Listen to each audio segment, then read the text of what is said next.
So, good eve mga pare ko, no? Birthday ng ating isa sa mga pare ko. Yes. Si Happy birthday Eugene. paring Eugene. Thank you. Dahil sa birthday niya, at matagal-tagal tayo di nakapaglapag, maglalapag tayo ngayong gabi. So, pare ko, next. Good luck sa makakuha.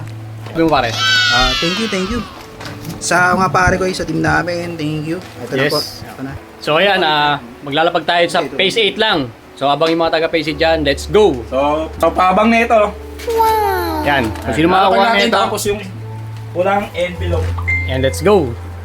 So ayun mga pare ko, kung sino makakuha nito, ilalapag namin today, may kasamang bigas to Paunahan na lang sa mga taga phase 8 dyan. Dahil birthday na isang pare ko natin, paring Eugene.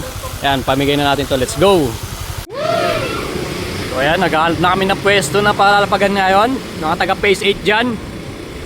Abangan nyo yun natin Dapat tapusin nyo yung video para malaman nyo kung saan talaga nakalagay yung pulang sobre nilalagay natin. Yan. Abang-abang mga parikoy. So dito kami maglalapag mga parikoy. Hanapin nyo na lang. Kung alam nyo yung lugar nito, puntahan nyo na pag malapit ka lang taga phase 8 yan. Yan, kung malapit ka lang dito, puntahan nyo na mga parikoy, taga phase 8 dyan. Yan.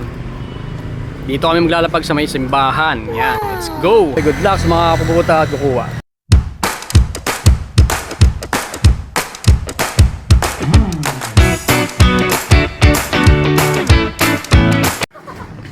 So yun guys, may naghahanap na. Sino kaya ang mapalad? Sino kaya ang mapalad? Ayun oh.